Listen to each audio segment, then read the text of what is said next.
When we get new INAV targets in, of course, we have to check everything. We have to check each and every UART works, all the the PWM outputs work, Dshot works on all the motors, buzzer, LED, VTX, and camera, and it gets time-consuming to set everything up and test everything.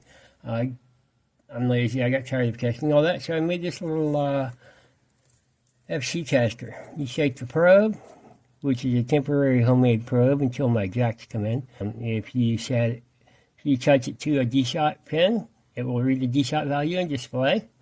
It says Dshot OK and tells you the value. Each motor gets a different value in the test diff so that we can know, right, it's the correct motor. Same thing for servo outputs. If we touch it to servo output, it'll show us the servo value. And each servo gets increasing values. Same thing also works for UARTs. If you touch it to a UART, it will test your UART bidirectionally. Similarly, for the LED, if we touch the LED, that'll make our LED flash. If we touch it to a buzzer pin that's working, it'll show a B.